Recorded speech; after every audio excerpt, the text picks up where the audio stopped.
India TV YouTube channel को subscribe करें और बेल आइकन दबाएं।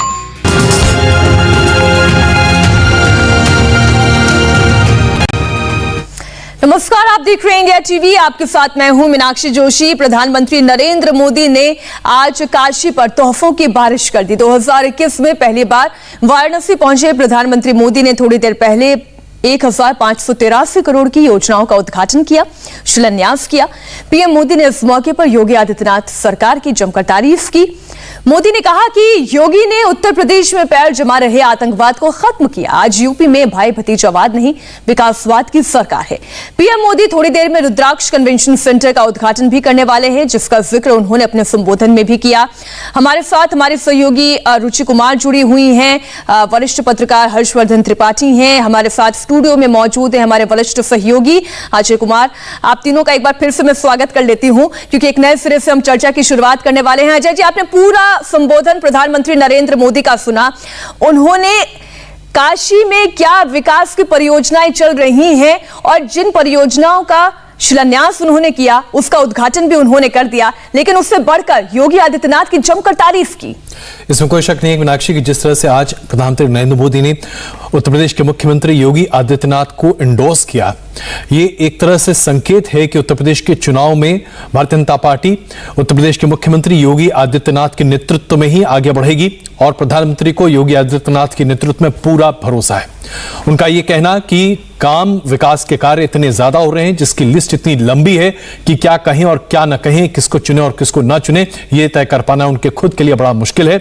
यह प्रतीत करता है कि किस तरह से खास करके पूर्वांचल के क्षेत्र में बनारस की भूमिका कितनी अहम है और योगी सरकार किस तरह से पूर्वांचल के पूरे क्षेत्र में जबरदस्त विकास का काम कर रही है। पूर्वांचल के क्षेत्र को अगर आप उत्तर प्रदेश में एक तरह से अपने पाले में कर लेते हैं, तो फिर उसके बाद आप लगभग आधा यूपी अपने पाले में कर लेते हैं और ये वहां की सीटों के आंकड़े और उसके अंक गणित के आधार पर भी कहा जा सकता है। तो कुल मिलाकर देखा जाए तो प्रधानमंत्री ने अपने संबोधन से एक तरह से नींव रखी है उत्तर प्रदेश के चुनाव की, और जो अलग अलग जगहों से, अलग अलग हलकों से उत्तर प्रदेश के मुख्यमंत्री योगी आदित्यनाथ और उत्तर प्रदेश के बारे में तरह तरह की बातें कही जा रही थी विपक्ष के द्वारा, उन सबको खारिज भी किया उन्होंने। तो एक जबरदस्त जवाब भी है यहां पर विपक्ष को। जी हर्ष, आप प्रधानमंत्री नरेंद्र मोदी के इस भाषण की अगर हम बात करें, इसकी समग्रता किसमें देखते हैं? क्योंकि जैसा अजय जी ने जिक्र किया कि पूर्वांचल को जीतना मतलब उत्तर प्रदेश को जीतना, तो इसमें जो कहा जाता है ना कि प्रधानमंत्री नरेंद्र मोदी किसी भी चुनाव का टोन सेट कर देते हैं, तो क्या आज वो टोन सेट होता आपको दिखाई दिया है?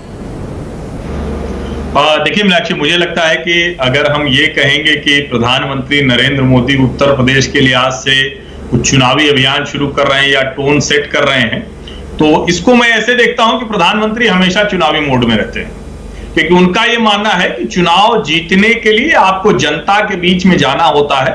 वो योजनाएं जिसका जनता इंतजार कर रही है उसको आपको देना होता है, और वो कोई इंटरवल पर नहीं हो सकता। यानी पॉलिटिक्स, इंटरवल पॉलिटिक्स नहीं हो सकती, आपको कॉन्टिन्यूएशन में पॉलिटिक्स करनी होगी।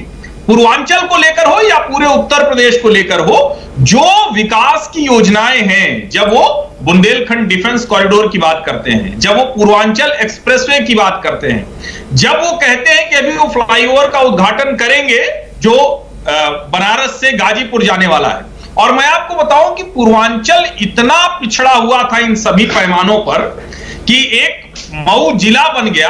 पहले वो तहसील थी, पहले वो भी घोसी में आती थी।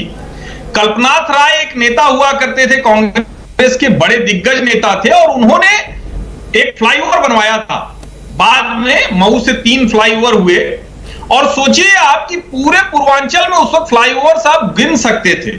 यानी एक सामान्य जो साधन है सार्वजनिक परिवहन के लिए, आपको एक जगह से दूसरी जगह जाना है, और तो और राजधानी में और बड़े शहरों में भी आपको वैसे फ्लाईओवर कम मिलते हैं।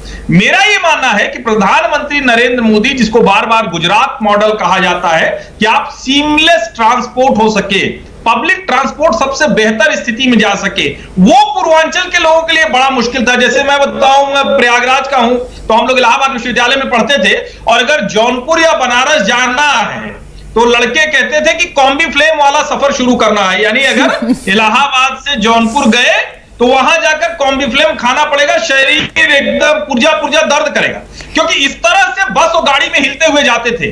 अब आप कैसे जाते हैं? देखिए हर्ष जी, अब आपने जो है विकास किस तरीके से बदला है, आपने अपने कॉलेज के जमाने से लेकर आज तक की परिस्थितियों में उसे बयां कर दिया है। और जब हम ये कहते हैं कि प्रधानमंत्री नरेंद्र मोदी गुजरात मॉडल से अब इस मॉडल को जो है देश के अलग अलग कोने तक पहुंचाने वाले हैं, तो मुझे अखबार की वो सुर्खी भी याद आती है, बल्कि आज के या कल के ही अखबार में मैंने पढ़ा कि गांधीनगर का रेलवे स्टेशन भी अपने आप में बहुत ही शानदार और विकसित रेलवे स्टेशन में से एक कहा जाने वाला है। और अब काशी की हम परियोजनाओं को भी देख रहे हैं। बहरहाल हम एक बार फिर से यही काशी के मुद्दे पर आते हैं। रुचि, आप इस वक्त मौजूद हैं रुद्राक्ष कन्वेंशन सेंटर के बाहर, जो विकास की एक और योजना का अगर हम ये कहें कि प्रतिमान गढ़ता है तो इसे हम कहना गलत नहीं होगा। रुचि, यहां पर किस तरह की तैयारी की गई है और क्यों ये रुद्राक्ष कन्वेंशन सेंटर इतना खास बन जाता है? देखिए, तैयारी पूरी है, बस प्रधानमंत्री मोदी का यहाँ पर इंतजार है। फूलों से सजाया गया है इस कन्वेंशन सेंटर को और ये जापान के सहयोग से बना है। 1200 लोगों के बैठने की यहाँ पर क्षमता है। जो जापानीज टेक्नोलॉजी है हाई टेक, उससे ये हॉल बनाया गया है। और ये कहा जा रहा है कि इसमें 2 मीटिंग हॉल्स भी बनाए गए हैं जहां लोग आके मीटिंग कर सकेंगे। पूरा जो बाहर का अगर आप कन्वेंशन सेंटर देखेंगे तो उसको शिवलिंग का डिज़ाइन दिया गया है, उसके चारों तरफ 108 रुद्राक्ष लगाए गए हैं। तो पूरी तैयारी है। और क्योंकि बनारस बड़ा कल्चरल सेंटर है, बहुत तरह के प्रोग्राम्स यहाँ पर होते हैं, कॉन्फ्रेंस होते हैं, एग्जीबिशंस होते हैं, तो यहाँ के लोगों का कहना है कि ये जो कन्वेंशन सेंटर जिसका प्रधानमंत्री मोदी ने लोकार्पण किया है वो बहुत ज्यादा यहाँ पर मदद होगी उससे। मीनाक्षी, एक सवाल मैं आपसे समझना चाह रहा था। आपसे कुछ दिनों पहले उस्ताद बिस्मिल्लाह खान के नाम से जिस रोड का आवरण किया गया था, वहां पर कचरों का ढेर दिखाकर विपक्ष ने योगी सरकार को बहुत घेरने की कोशिश की थी। आज रुद्राक्ष सेंटर उन तमाम मुद्दों को बहुत गौण कर देता है, छोटा कर देता है। देखिए, बनारस में पंडित बिस्मिल्लाह खां हो, राजन साजन मिश्र हो, एक लंबी पूरी गिरजा देवी हो, एक श्रृंखला है यहाँ कलाकारों की। तो आपने जैसा कहा कि क्योंकि पिछले दिनों वहाँ पे पानी भर गया था, तो वो जो पानी के सीवर की समस्या है, ये भी कहा जा रहा है कि अब उसके लिए भी बहुत सारी योजनाएं बनाई गई हैं, बहुत सारी योजनाओं पे काम हो रहा है कि उस तरह की तस्वीरें सामने ना आए। तो कलाकारों को एक बड़ा मंच यहाँ पर मिलेगा रुद्राक्ष कन्वेंशन सेंटर पे। अजय जी, और जिस तरह से वहाँ पर विकास की बात की जाए तो अभी आपने अपनी बातचीत में कहा कि बिजली के तार जो पहले ओवरहेड वायर्स बनारस की पहचान हुआ करते थे, अब वो गायब हैं। सीवेज सिस्टम को ठीक करना, खास करके गोदौलिया और उसके आसपास के इलाकों में, अपने आप में एक बहुत बड़ी चुनौती थी। कैसे ये संभव हो पाया?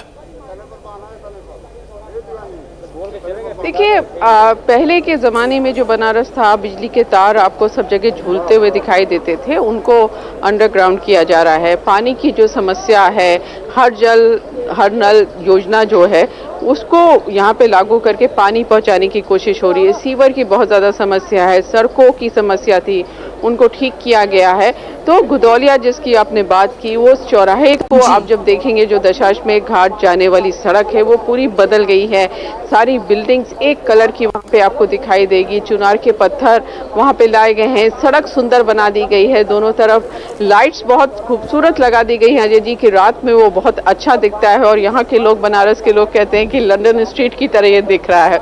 तो वहाँ पे एक पार्किंग बनाई गई है जिसमें 375 दो पहिया गाड़ियां खड़ी हो सकेंगी। बिल्कुल रुचि, और आपकी रिपोर्ट्स के जरिए लगातार इंडिया टीवी के दर्शक भी ये जान रहे हैं कि किस तरीके से विकास केवल शब्दों में नहीं बल्कि वहां पर होता दिखाई दे रहा है।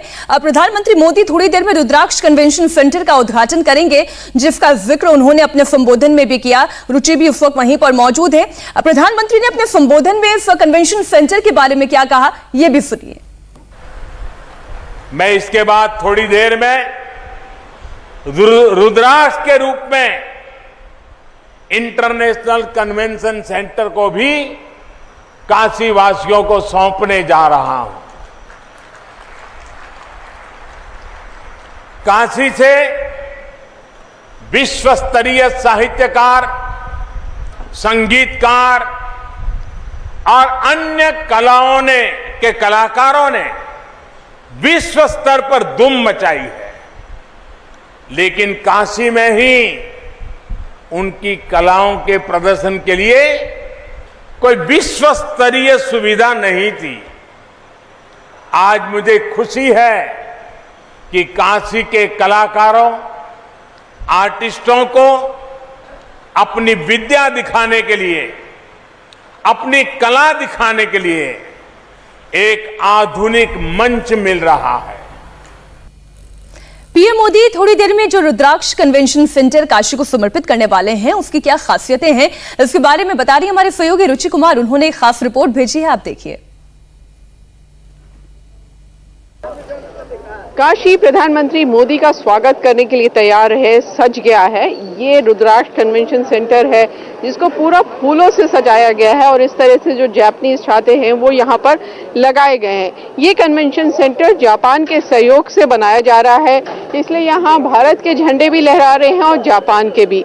1200 लोगों की बैठने की कैपेसिटी होगी। हाईटेक कन्वेंशन सेंटर होगा, 2 मीटिंग हॉल्स होंगे और क्योंकि शिव की नगरी है काशी और शिव को कहा जाता है रुद्राक्ष बहुत पसंद है, तो यहाँ ऊपर इसका जो बाहर का हिस्सा है वो शिवलिंग का डिजाइन है और ऊपर स्टील के 108 रुद्राक्ष यहाँ पर लगाए गए हैं। प्रधानमंत्री मोदी जब यहाँ पर आएंगे तो बाहर एक रुद्राक्ष का पौधा भी वो लगाएंगे। तो सब कुछ यहाँ तैयार है, नीचे पार्किंग है और यहाँ पे बड़े बड़े कॉन्सर्ट्स हो पाएंगे, एग्जीबिशंस हो पाएंगी, कॉन्फ्रेंस हो पाएगी।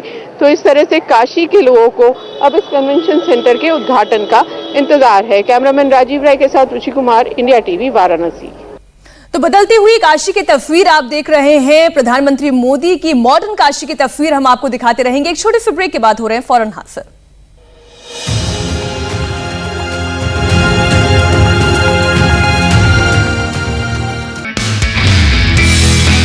नमस्ते, मैं हूं मीनाक्षी जोशी।